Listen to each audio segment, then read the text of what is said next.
Greetings.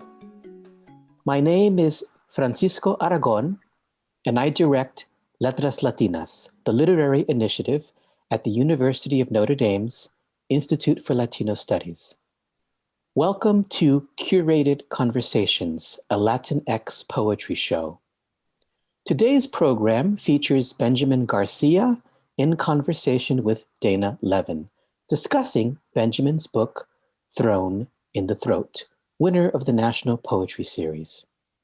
Before I pass the baton to and introduce Dana, I want to thank a few people. The Writers Center has agreed to host us on their platform, and I want to thank Zach Powers, Director of Communications. Zach's tech expertise and eye for visual design have been crucial. I also want to thank Executive Director Margaret Malini for her endorsement and support, and I want to acknowledge the Writers Center's in-house publication, Poet Lore, with whom Letras Latinas collaborated a few years ago, and who will have a yet-to-be-determined role at the conclusion of this year-long project. A shout-out as well to Angela Spring of Duende District, who will be handling the book-selling component of Curated Conversations. Duende District is our third co-presenter. Finally, a program as ambitious as this, one that will involve 24 participants, would not be possible without funding. The Poetry Foundation is our principal institutional benefactor. In addition, I want to thank Jim Wilson, whose generous patronage is making possible a parallel book club activity for the debut Latinx books we'll be exploring in the next several months. One of the special traits of Curated Conversations is that we ask the debut Latinx poet in question to select their interlocutor. Benjamin Garcia has invited Dana Levin, a former teacher and mentor. She's the author of 4 collections, including In the Surgical Theater, Wedding Day, Sky Burial, and her most recent collection, Banana Palace, all published by Copper Canyon Press. When Benjamin mentioned that he wanted to ask Dana Levin to be his interviewer, if you will, it delighted me because, full disclosure here, she was a poet I knew more by reputation than, I confess, direct engagement with her work. It was something akin to 6 degrees of separation, since we have, I'd venture to say, some poet friends in common. I'm thinking of Valerie Martinez and, above all, Carmen Jimenez Smith. And so it's been illuminating and a great pleasure reading and rereading these last few days, Banana Palace. There's a poem by Robert Pinsky, my mentor at UC Berkeley a lifetime ago, I want to mention as a way of briefly highlighting the poem in Banana Palace that most struck me. In speaking of his piece, Poem with Refrains, Pinsky talks about his need to interlace snippets of English Renaissance poetry into his piece to act as a kind of candy for the ear so that he could address the subject of his mentally ill mother. Dana's 14-part prose poem, Melancholia, is, I think, part of this lineage, which is to say, taking on difficult subject matter, in this case, an unpredictable, potentially violent, possibly mentally ill father, by using another work of art as a filter, in Dana's case, film. It's a brilliant poem, and I look forward to reading Dana's previous books and following her work closely from now on.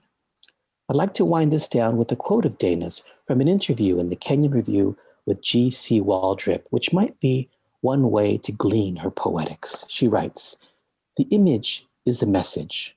Why leads the poem. Composition is an attempt to understand what the image wants to say. It's what, it's why, it's story." I'm pleased to welcome Dana Levin. Oh, Francisco, thank you so much. What a beautiful introduction. I'm very moved, and I'm so glad to see your face today. Hello, and hello, anybody who's going to watch this. I'm really, really happy to be here to talk to Benjamin Garcia about Thrown in the Throat, a really spectacular and accomplished debut book of poetry. I love that Francisco mentioned that quote from that interview, which I think took place in 2008, because 2008, I believe, is when, Benjamin, when you and I met, yes? Yeah, I think we met in 2008, summer of 2008. Yeah. What do you remember about that? When I think back to Taos, I mean, Taos is beautiful. It was my first time going to Taos. So like even just the journey there was really magical. So like driving up from Albuquerque, you get to this stretch before you reach Taos where you're like kind of covered by cliffs on both sides. And there's a river to your left and you're just driving a really narrow road. And it feels like forever. And then once you drive, like you climb up the hill over it, everything just suddenly opens up and there's this huge clearing and you can see over the cliff. And I just remember like that's something that stuck with me on my way there. And everything just really being so intense, like filled with light because of, New Mexico and all of the sun. And I had a workshop with you, and that was a really, really wonderful workshop. That was, I think, right before, we met in 2009. It was summer of 2009. Yeah, because it was the summer before I went to my MFA program. And so this was my first introduction to like being with writers outside of my program or any kind of program. And it was just wonderful to spend time with people who were there because they enjoy poetry. Yeah. I love your description of that drive to Taos and the way that you're moving through those cliffs. And then all of a sudden you're on this mesa that is just wide open and the sky is huge. You can even see the Taos Gorge where deep, deep, deep below is the Rio Grande River. And oh, it's so dramatic. But what I love in terms of thinking about that image is I imagine you driving through these cliffs and then coming out into this open, expansive place that is like, I'm going to do a life of poetry. I'm going to go off and I'm going to do this MFA and I think I might commit to poetry. I'm going to see what that's all about. So this, this idea of opening. And the thing that I remember about you in my workshop was, first of all, I was like, oh my God, this is a kid who just got their BA. And wow, these poems are pretty amazing. And I remember there was a longer section or sequence maybe about a garden. Do you remember that poem? I do remember that poem. That was actually one of your assignments. So before we went to workshop, you gave us certain prompts to fulfill. And one of them was write a poem in sections. Another one was use as many different punctuation marks as you can within a poem. So like throw them all in there. Those are the two that stuck with me because I never really heard use punctuation however you want. Like you go ahead, you have permission to use an exclamation mark or question marks. Like there's no limit on any of this. And that was so different from, what messaging I received in workshops sometimes of like, why is there a semicolon here? Semicolons are not poetic. How can this be part of this? And it was great to get that permission.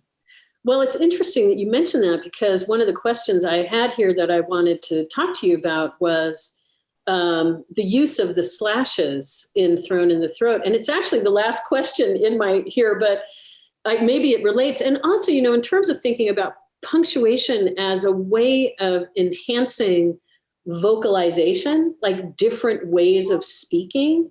And Thrown in the Throat is one of the things I really admire about it is it's so alive with a speaking voice. And by that, I mean exclamatory and, dampened mutedness and question. And you are definitely using the full range of punctuation available to us. And even using that slash to do all sorts of interesting things. So I'm just going to leap to that. And then I'm going to circle back around to ask you more about gardens. But Your book was recently featured in the New York Times, and the poetry critic Eliza Gabbert was also really interested in these slashes, and she called them a mental glottal stop or a visual fake punch, loud and more sudden. And she signaled the poem Conversations with My Father / a poem in closet verse, where she talked about the slashes enacting generational separation. So how did you come to use slashes in this way? And, talk about that a little bit, because it is a marked characteristic of Thrown in the Throat. Yeah, I mean, I guess I've always liked punctuation. I think one of the early critiques that I had from some of my workshop folks was that my poems were kind of like essays sometimes. Like they would have an argument, or they would build up to something, or they would use sentence structure similar to that. And part of that was using punctuation. So I think that moment in Taos actually was something that would eventually kind of push me in this direction. I think that I came to start using these slashes after working with Alice Fulton and Lyrae Van Cleef Stefanon. They were both at Cornell when I was there, and in their own work, they also use unconventional punctuation. So Alice Fulton uses the bride, so it's a double equal sign, and Lyrae uses a dash with a colon. And I was really fascinated, like that they were doing that, like it was unlike other poetry that I was seeing, and like the versatility of it, that it was doing, like they were using it because they felt that the punctuation marks that were around were insufficient. And so it's doing something else. And so I really appreciated that inventiveness. Like Lyrae's dash with a colon often creates this momentum, like the colon is being thrown out into the world, and that, I guess, velocity was something really interesting. So I was trying to figure out, how am I gonna, like, some of these poems that I'm writing felt chaotic. They kind of had a lot of energy to them. And I didn't know how to put them down on paper in a way that represented, I guess, what I was trying to do with them. So my first step was just writing out, like, the first time using the slash was with Ode to the Corpse Flower. And I used it actually more as a placeholder. It's something that I used because I had seen other poets use it before, like Danez Smith and Christopher Loma Soto. And so it's something that I'd seen before. It's also something that, like, I'd seen on even things like Twitter. People use it to separate, like, bio information. And so I used it as a placeholder while I was writing out these lines that, like, kept taking the breath out of me. And so it's sort of like this thing that I would come back to. And I would figure out punctuation later.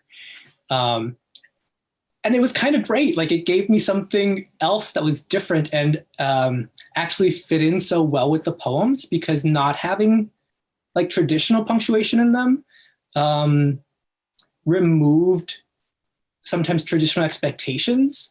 So, like, of how long this stop is supposed to exist, or, like, this is where the sentence stops, and that's very final, versus having something like this that kind of let me now use a line as a space to create more meaning, the way that a line break can create more meaning. So it's a line break within a line break. It was, even when I was reading them out loud, because I was at first started off with placing them where I was taking a breath when I was reading them out loud. Yeah. Started acting like a little marker of, for me when I'm reading out loud. And so that was really, really helpful. And then I thought, well, why am I doing this instead of a caesura? What's the difference? Why does it have to have this? And part of what I like about it is that it's making that absence visible. So it's literally filling up that white space with something. And there's kind of like a dissection, like it's a slash, it's a cut, it's kind of violent. Sometimes these poems are violent. They lean forward visually. And so for me, that creates more, momentum of going through the line. So it just fit in really well. And it also gave me something to kind of give pacing and control to lines and thoughts and, words that needed a little bit more space, needed some, something not limiting them, but also directing them. I love you talking about the leaning forward nature of them and the way in which, because the feeling I get is you have these really long lines of thought, and hearing you read some of these poems out loud, they're very emphatic and they move forward and they rush. And I'm going to ask you to, read one of these in a second. So it allows you to both kind of have a long line and a short line at the same time in the same space. But also now I almost see you like a superhero. Like every time you reach one of them, you're punching through it into the next phrase. So, it's like, I'm going to break through this barrier and I'm going to break through this barrier and I'm going to break through this barrier as I am keeping my argument and the poem going, which I think is so apt because so many of these poems are so brave in the use of explicit speech, the kinds of things that the poems talk about, very much about telling secrets and bringing things out of the closet. And it's kind of fascinating to have this punctuation that is both a barrier and that you push through, but also kind of this leaning forward gait. It's really interesting. In terms of the explicit nature of the poems and the telling secrets, I think we're moving backwards in terms of the questions I have for you. I feel like this book engages questions and explores the ideas around secrets and danger and safety and intimacy and expression. Were you ever afraid while writing these poems? Was anyone afraid for you when they found out you were going to publish them? What was that like? Yeah, so I have a lot of points, I guess, to that question brings up a lot of different thoughts at the same time. So yes, I am like writing about things that sometimes are kept secret. And that's part of what I was interested in is like the language that we're using for talking about or not talking about things that are difficult to talk about. And like the slash in the poem that's the speaker speaking to their father over the phone. And there's that slash that divides one column from the other column. That did act as a barrier of space, of sort of like the actual distance. Not all of my poems are confessional or autobiographical. This one actually is like very specifically lifted from actual conversations or little snippets with me and my dad. And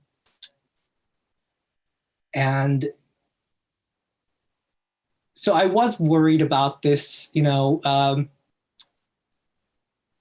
going out and everyone thinking, sometimes people read your poems and they think every one of these poems, the speaker is you.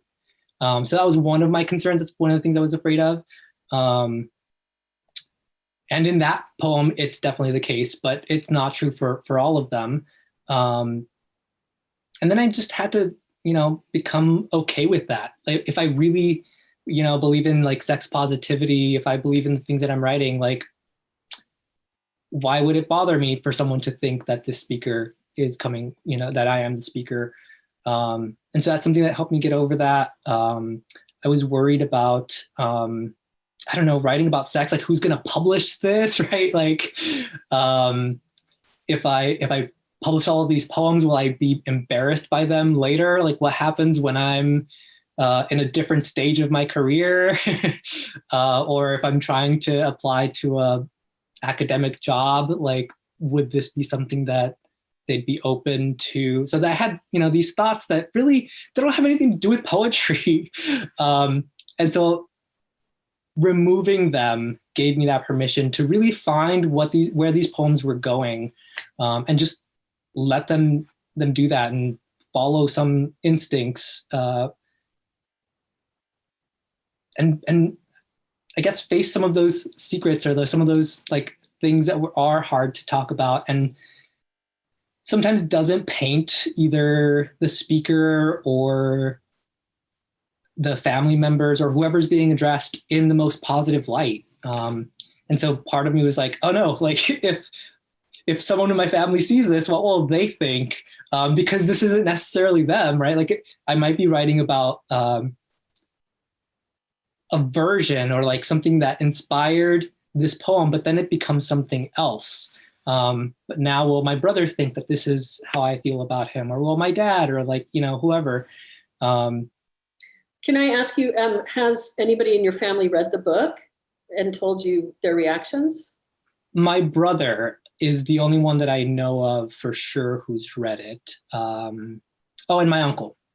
So I have an uncle who is like, growing up was really encouraging of the arts, and like, gave us clay, like a giant brick of molding clay, or a guitar, and like guitar, lessons, and whatever he could. And that was, I guess, something that helped me develop like an interest in the arts. And so he's someone I know that definitely has read it, and he responded really well to it. I've never talked to him about being gay,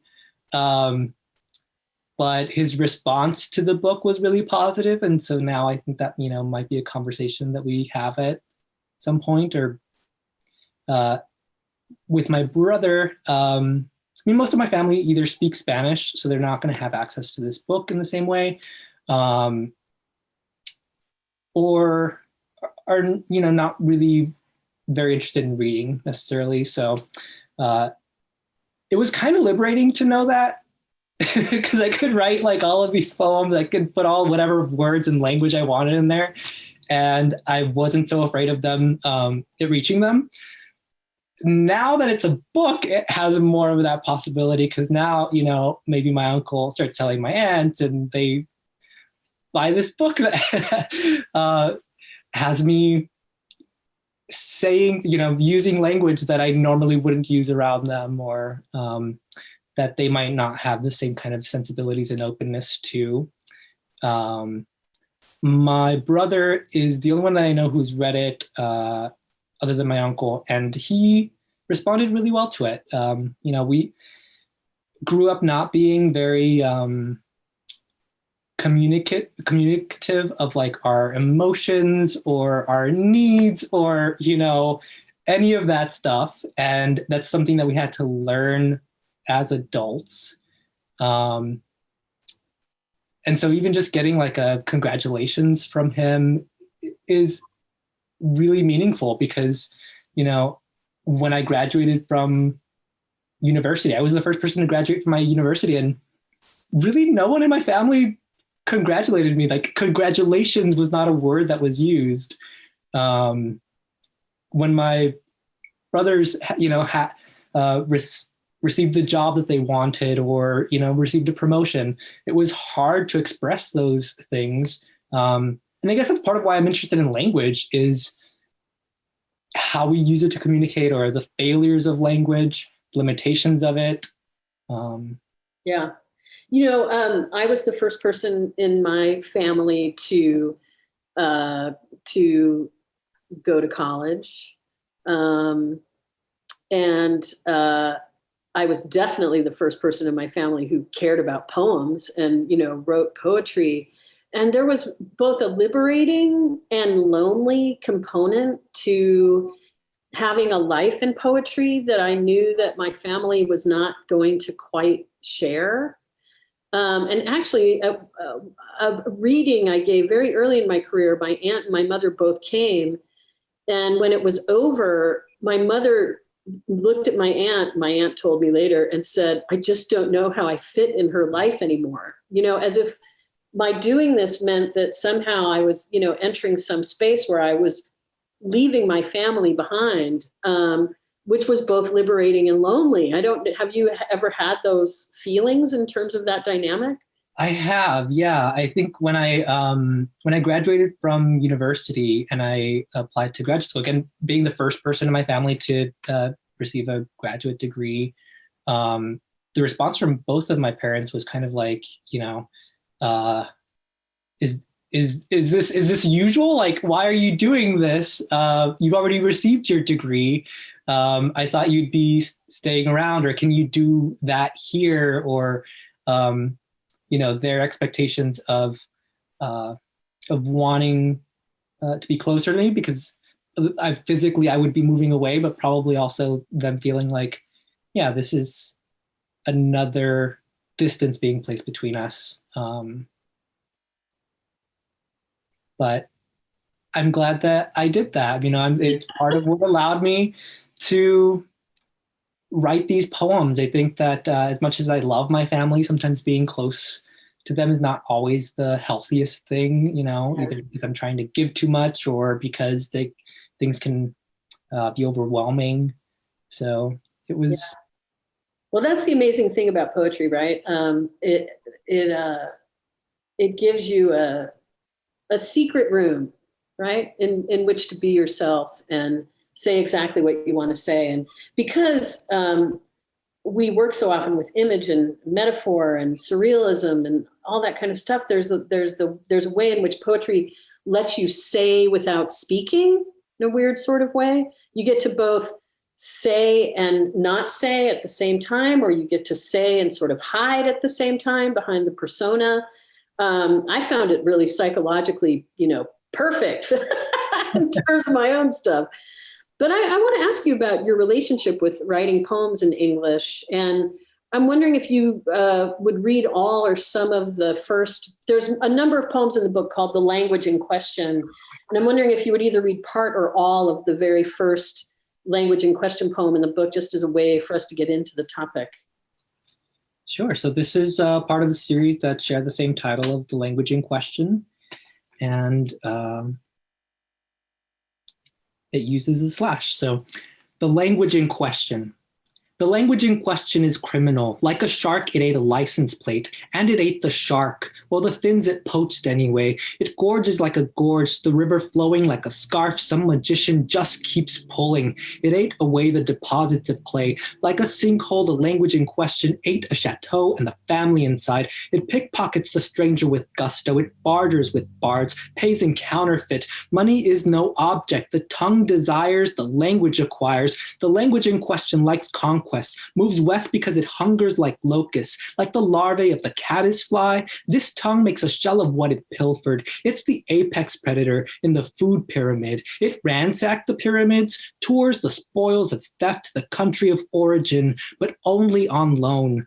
A paper wasp that makes its home from what it chewed and spat back out of your own, and it stings you if you get too close. Too close, stung. I told you, the language in question is the S-shaped tongue of the anteater, the so-called worm tongue. It warms itself at the fire it made from other people's scrolls, codices, tomes. It entombs and embalms and lights bombs. The language in question is shooting up.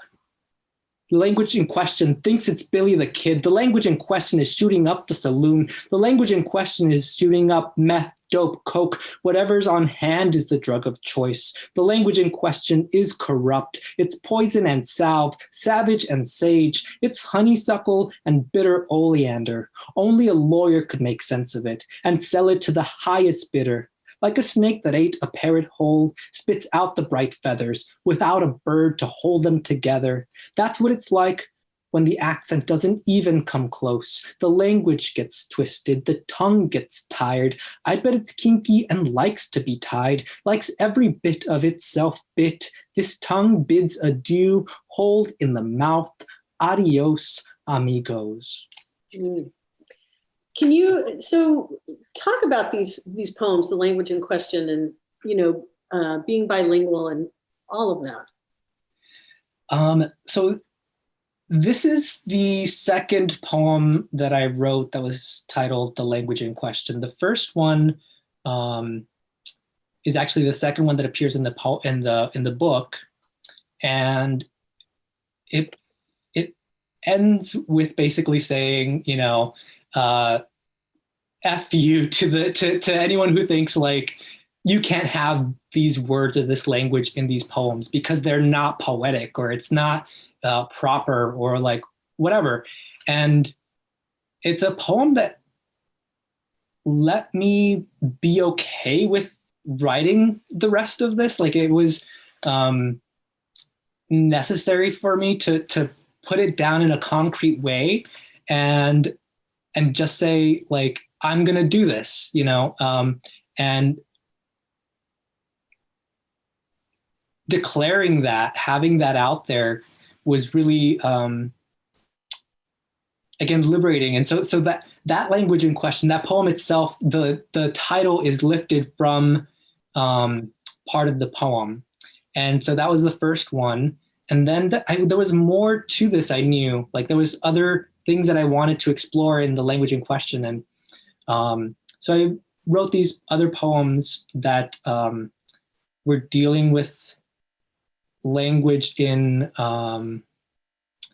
different situations. So like that first one is about kind of how language, especially English, specifically English, picks up words from other languages, just absorbs them, it consumes them. Like it's a very hungry language that's easily like picks up so many words from other places that we don't even notice them. And so like part of in that poem is like using words that come from other languages, but we use in English and we just think of as being part of English. And so that was the second one. And it kind of let me explore language in another way. So that was historical kind of like, and historical and like etymology were in it. And other poems that are the language in question explore, again, language in different situations. So between two people, so like communication or sometimes conversation with yourself or the language that's used in talking about suicide or the language we don't use or things that we avoid saying. When we're talking about suicide and suicide prevention, being more direct is actually more effective, but we're afraid of saying, are you thinking of killing yourself? And like, that's different than are you thinking of hurting yourself? Because if you ask someone, are you thinking of hurting yourself? A person who is contemplating suicide might not view ending their life as hurting themselves. That they might view that as a way of ending pain. And so, but might answer differently if you asked very specifically, are you thinking of killing yourself? Or are you thinking of taking your life? But we have such an aversion to talking about death and so many other subjects. So that's part of what these poems all explore. Well, yeah. And, one of the implicit and explicit arguments of the book is that language and living are inextricable, and that a word is a thing in the world, and that how we talk about things and the way we define things is how we also live them. And there's a moment in the poem, Eye of the Hurricane, even though I don't think it was about the tongue, but I started to think about the tongue as a perfect emblem for this book, both as the vehicle of speech, but also the vehicle of intimacy. When we are sexually intimate with somebody, the tongue is in play. And when we are speaking, the tongue is in play. And this section from Eye of the Hurricane says, the domestic animal left inside the house might still survive. And I just started to read that as if the domestic animal is the tongue. And if it's left inside the house of the mouth, you might be able to survive, but you won't be able to live. And in order to live and not merely survive, that tongue is going to have to come out of the house of the mouth and be able to say things directly, right? I love that reading of that moment in the poem.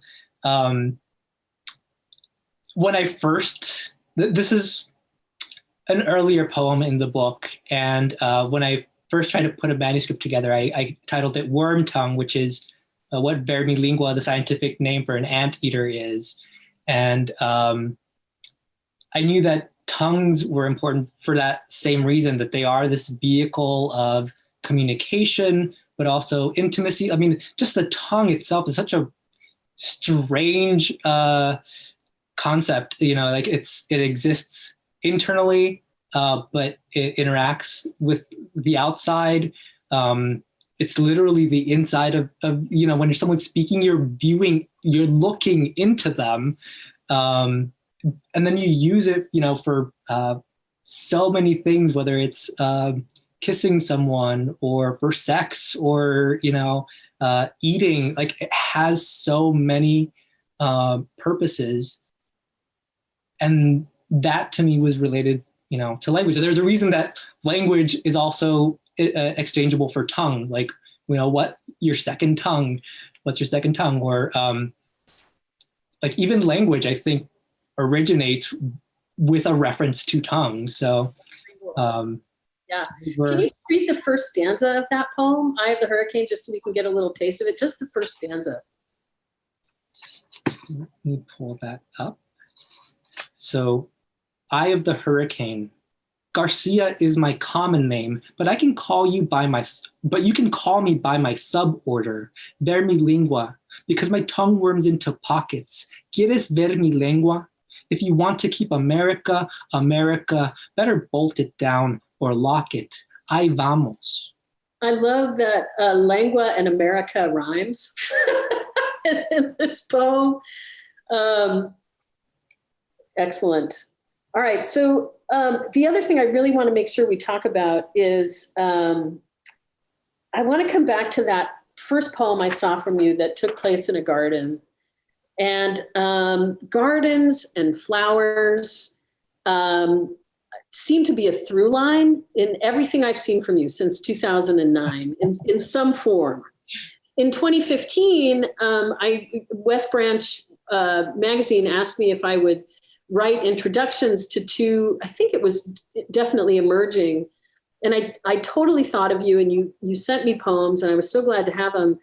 And I feel like this is such an early sense of what would end up happening in the book Thrown in the Throat. And this is from a poem that is not in Thrown in the Throat. And when I saw that it was missing, I was like, oh, but that's because I fell in love with it. And it's old, I get it.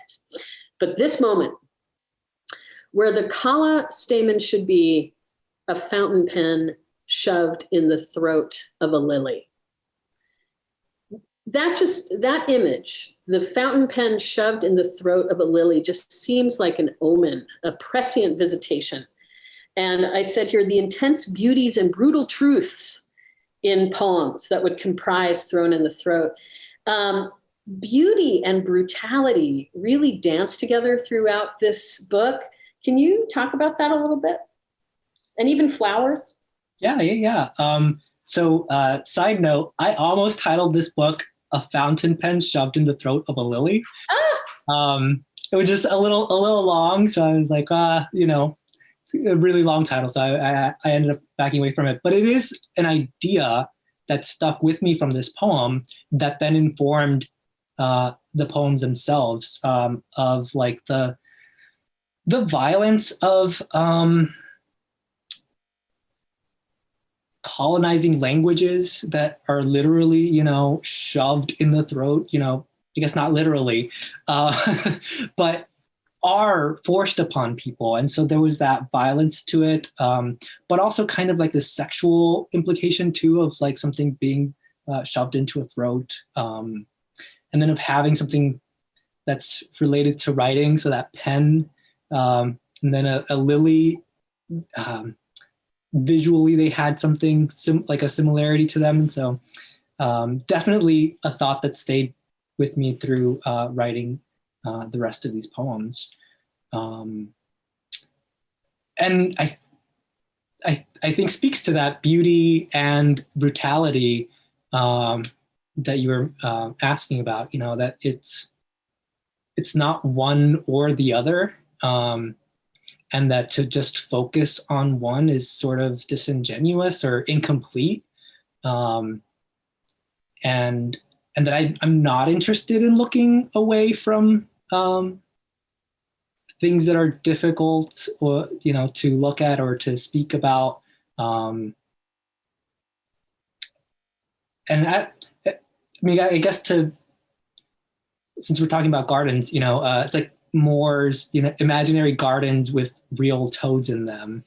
Like that it's toads, that it's not, a bird or a flower, but like the toad, it's not even a frog. It's more, like we're thinking warts and kind of like unwanted, but really necessary in an ecosystem of a garden, actually really beneficial for a garden. It's part of it. And so I guess that's sort of my approach, is incorporating things that maybe aren't always considered the most poetic, but because they've been part of my life, why would it not be possible subject matter for a poem? Yeah. Yeah. And well, let's let one of the poems teach us about this, and then maybe you could talk about it. There's 6 odes in the book, and they are all of some of my favorite poems in this book. I was wondering if you could read either Ode to the Corpse Flower or Ode to the Pitcher Plant, and then just talk to us about these odes and why an ode, and also, the traditional ode in English poetry and what you do with it. I just think the language play in these poems are on fire. It's just like watching a fancy rodeo lasso twirler. I mean, they're just incredible. But let's hear one of these. Side note, I used to work in a rodeo. You did? I did. That was my first job when I was a kid. I had no idea. I think that I'm going to read the Ode to the Pitcher Plant. And so this is, in the Victorian language of fans, is the opening for it. And again, it's this sort of idea that sometimes it's hard to openly express yourself. So in Victorian times, that you could use a fan to signal to someone else and say like, hey, I like you from across the room, or what have you. It's debated whether that code actually was used, but the language of flowers definitely was used. Whether or not it was actually used, I thought it was really interesting. So, Ode to the Pitcher Plant. In the Victorian language of fans, como se dice, come hither. I am the 3-headed head giver, Heather, Heather, and Heather. Be my Veronica Sawyer, but you'll have to dye your virgin hair. Let me make you over. A quien le importa if they say she's a man-eater?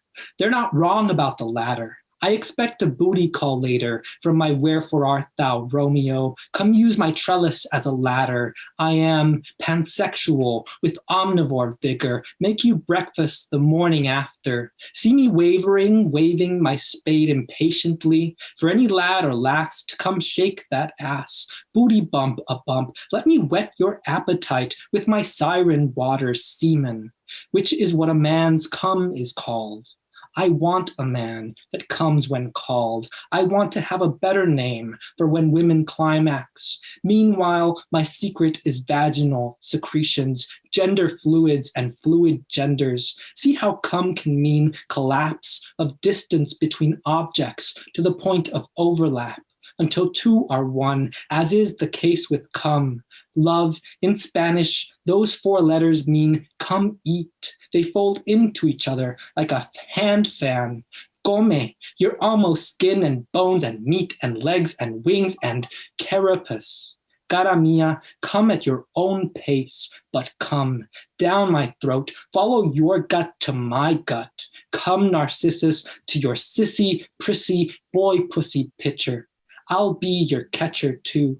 The game is lost. My fans are in the stands doing the wave. They're cheering you on. Come on, roll your love into a ball. If we had but world enough and time, I would woo you to kingdom come. But life's a stuff will not endure. So gift me your endurance. Dámelo duro, papi. Forgo coquetry's etiquette. I've got your ticket down here where bodies float. Transverse the manhole cover, draw the curtain and do mind the man behind. I'm flashing my fan as hard as I can, ready for my close-up. I am the victor with a capital V. Thank you for your participation. Here's a trophy. So yeah, some of these poems are a mouthful, but why did you choose the ode? Talk about the ode as a form. It's one of the forms that I was first drawn to early on to poetry. So like picking up Pablo Neruda's, Ode to Everyday Objects or to Common Objects,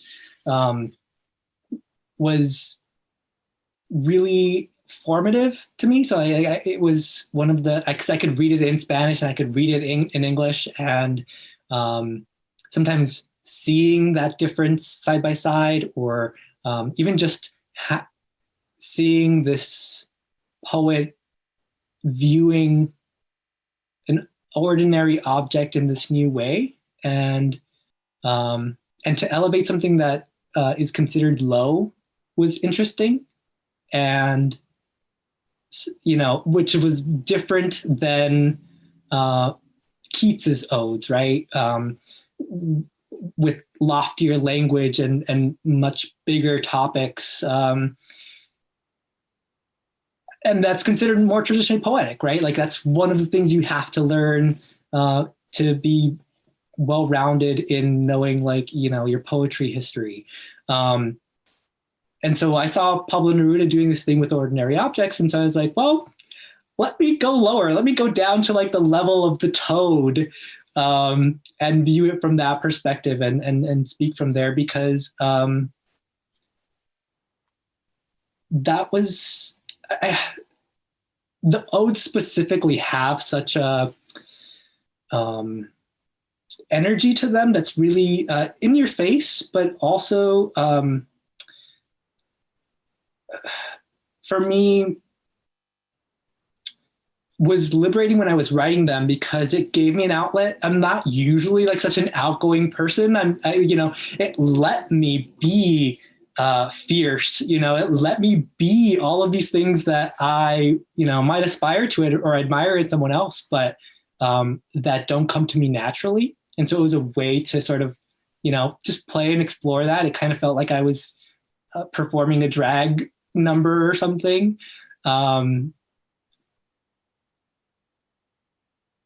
And it's not something that I initially set out to do. I didn't mean to write a series of odes. It started off with Ode to the Corpse Flower. I wrote another one. I think the next one was actually Ode to the Pitcher Plant. I wrote Ode to the Peacock. That's the third one. And then I was like, oh, do I keep writing these? Like, when is enough? Like, someone's going to read this and just say, oh, can you do anything else? And again, these concerns come, and I had to dismiss that concern and just say, that doesn't matter right now. Like, if these poems are coming, continue, follow them. If you write too many of them, you can always pare back later, right? You could step back. Like, that's the non-problem. And so as long as something was coming organically together that felt like an ode, I would put it together. And as long as they weren't repeating the same idea.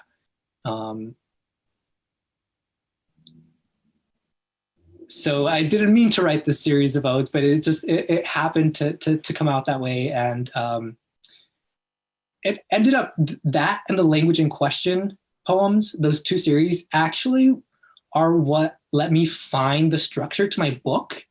It was a really great, I don't know, like, by chance to have this two series of poems that I didn't know what to do with. How do I put that in? Do I put them in their own section? Like, how do I split them up? What's the progression, like, from one idea to another? And it was all really overwhelming. Like, when I put them in their own section, it was too much of the same together and too much of that same energy. It needed space. And so I started playing around with order and, how to interact with other poems. And I could actually literally, like, braid them together. I had the Language in Question, I had odes, and I had these other poems that were maybe related to some of the ideas, but, weren't in the same form, or maybe only shared a few ideas with some of these poems. And it was a way for me to bridge and bring these things together that I used to not see how they fit. And these poems let me see, they fit because I'm the person writing them, right? And I have the same concerns and obsessions, and the way that I'm interested in my,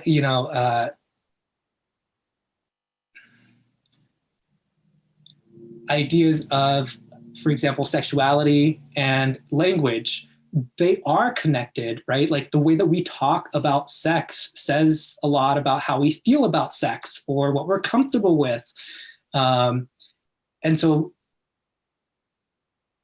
it allowed me to create this structure, which is one of the last frustrating things I was trying to make this book come together with. I didn't know what the order was, and that was such a great tool to be able to use instead of sections. Yeah, the book is so well formed. It really is a book. And I know that's a weird thing to say, but sometimes with a debut, it doesn't quite hang together as a book. There's individual poems in it that might rock your socks off and all that kind of stuff, but there's just something about it that is where it doesn't feel like it's a whole message or a whole configuration. And your book is just incredibly well constructed. Did you get rid of a lot of poems? Get rid is too strong a word, or just put them aside, sort of? Yes. I put them aside because they didn't quite fit, or maybe they were repeating an idea, or just were not fully formed. Like, there's something there, and I may come back to them, or maybe it's a poem that came to me a little bit too early. I wasn't able to transform it into what it wanted. And maybe I get to do that later on, which is kind of the case with some of these poems. They had earlier versions, but not to say that these are revisions, but like that I attempted something similar in another poem early on, and it didn't quite get there. And then to be able to have like a more complete version of that same attempt of reaching at something. That's what I was focused on. So I tried to bring as much of that together as I could. Mhm. And have you been writing much since the book came out? I've been writing down uh, like sections, so things that come to me. I haven't been able to sit down as much and like focus and hammer out a poem, but I know that material is gathering, and so I think that it's really important to respect that part of it too. You know, like yes, you have to sit down and put your hours in your chair, but also processing and figuring out what's going on is part of my process. So I'm just writing down anything that comes to me, even if it's, you know, I'm unhappy with it later on and I never use it. And then also it's been a time of revising. So some of those poems, actually that garden poem that you mentioned is one that I went back to and that I, again, recognize something is there. And now I'm in a different place where I can hopefully bring that to a better conclusion, you know, a better form of that poem. I love that. I love that, you know, you're going back to something that was seeded, gosh, 12 years ago, 11 years ago. I do that too. And you know, the first time I started to do that, I wondered if it was cheating or something. Like, shouldn't I be just, you know, creating anew? And then I thought, why? You know, and from a Buddhist standpoint, all time is now. So it doesn't matter. It just kind of popped into the linear timeline before you were ready, just as you said, right? And then something about it, you go back to it and you're like, oh, I want to work with this, you know? Well, you know, this book is just amazing. And it seems like it's having a really fantastic life out there. Are you happy with the life it seems to be having out there in the public world? I am. It's, you know, not the way that I imagined having a first book out would be, but it's actually been really wonderful to have during this time. So even though it has added stresses in some ways, it's also added so many other joys that I wouldn't have had otherwise. You know, just connection to other writers who are having their book out at the same time, or being able to read, or even connect with you now, right? Like we're in different parts of the country. Yeah. So it's given me something I didn't ask for, but that I love. Yeah. I love that. How, you know, having to do this through Zoom means that we're actually kind of collapsing space-time, right? And getting to be here together. Well, thank you so much for talking about your book, Ben, and talking about your process and inviting me to talk with you about it. It's an honor and a joy. And I hope more people read this book because it's fantastic. It's also doing important work in the world. And also it is a great ambassador for the astonishing things that can be accomplished in language, in poetry. So thank you. Thank you so much for this conversation, Dana. This is wonderful. Thank you all for watching.